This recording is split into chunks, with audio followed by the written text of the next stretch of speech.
미국이 아프간에서 쫓기듯이 철수한 걸 두고 중국과 러시아가 꼬숩다는 듯이 미국의 약점을 선전하는 데 열을 올리고 있지만 냉정하게 분석해 본다면 중국과 러시아에게 결코 좋은 소식이 아니라는 전망이 나옵니다. 세계적인 힘의 균형이 중국이나 러시아에 결코 유리하지 않다는 전문가들의 진단이죠.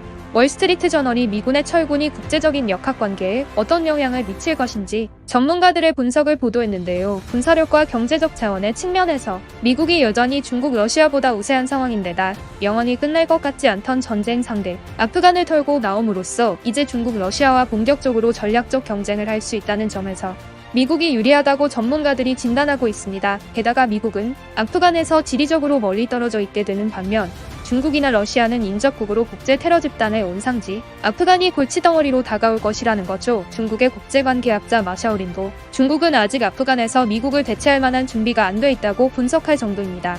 이에 반해 아프간을 훌훌 털어버린 미국은 이미 가지고 있는 기존 전략적 벨트의 인도 태평양 동맹국들을 참여시켜 더 큰 안보 연합 벨트를 만드는 데 박차를 가하고 있죠. 그 한가운데 갑자기 떠오른 나라가 대한민국, 한국입니다. 9월 1일 미국 하원에서 거대한 힘의 이동을 알리는 첫 번째 프로포즈가 한국을 향했는데요. 미국 주도의 기밀 공유 정보체 파이브아이즈에 한국을 초청하여 동맹국으로서 함께 일하고 싶다는 겁니다.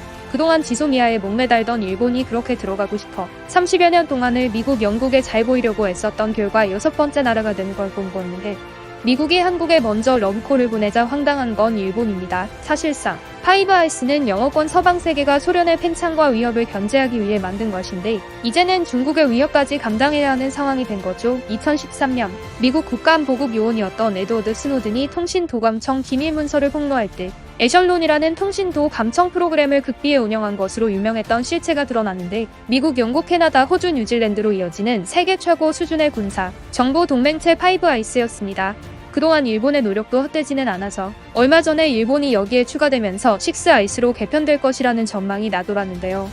영국 언론 가디언이 파이브아이스에 일본이 포함되고 협력 분야도 군사정보뿐 아니라 전략적 경제 협력 관계로 확대될 수 있다고 보도한 것입니다. 톰 투겐다트 영국 하원 의원도 연대를 강화하기 위해 신뢰할 수 있는 파트너들을 찾아야 한다. 일본은 중요한 전략적 파트너라고 말하기도 했고 보노 다로방위상도 니케이와의 인터뷰에서 일본은 다양한 상황에서 정보 공유에 접근해왔고 그것이 지속적으로 이뤄진다면 식스아이스라고 부를 수도 있다고 화답하면서 이미 식스아이스에 가입한 듯한 태도를 보이기도 했습니다. 그런데 파이브아이스에 가입하려는 특별한 생각도 액션도 없었던 한국이 포함된 건 일본으로선 이해가 안 되는 부분이죠. 일본의 지상 목표는 언제나 한국의 소유였습니다. 국제적으로 일본은 언제나 한국의 진로를 방해했고 자신의 잘못된 일에는 언제나 한국을 끌어들여 한국 탓하면서 정신승리에 만족했습니다. 눈에 보이는 예시로 트럼프 대통령이 G7 플러스 4개국 정상회의를 제안했지만 한국이 거론된 걸 보고 일본이 결사 반대한 일이나 WTO 사무총장에 한국인이 출마하자 국제공조를 통해 극구 반대한 사실 등 한두 가지가 아닌데 물밑에서는 얼마나 많은 방해가 있었는지 그들의 품성은 이미 국제사회에 잘 알려진 사실입니다. 국제사회에서 한국이 소외되고 미국의 일본 의존도가 커져 한반도 유사시 자위대가 한국 땅에 상륙하는 것을 그들은 목표로 삼고 있기 때문에 독도 영유권 문제를 줄기차게 제기하는 편 일본과 한반도를 잇는 해저터널에 목을 매기도 합니다. 미국이 중국과 러시아의 위협에 효과적으로 대응하기 위해 북한의 핵무기에 맞서는 한편 경제적으로는 중국에 점점 가까워진 한국을 일본보다 먼저 거론한 건 당연히 미국의 국익 차원이라는 전문가들의 분석이죠. 아프간 전쟁을 끝내자마자 미국의 프로포즈는 거대한 새로운 미래 권력을 두고 패권 경쟁에 출정하는 모양새입니다. 이제 파이브아이즈를 가진 슈퍼로봇이 나인아이즈를 가진 울트라 슈퍼 휴면 로봇으로 재탄생하는 셈인데 여기 포함된 한국으로선 기대와 우려가 공존할 수밖에 없는 상황입니다.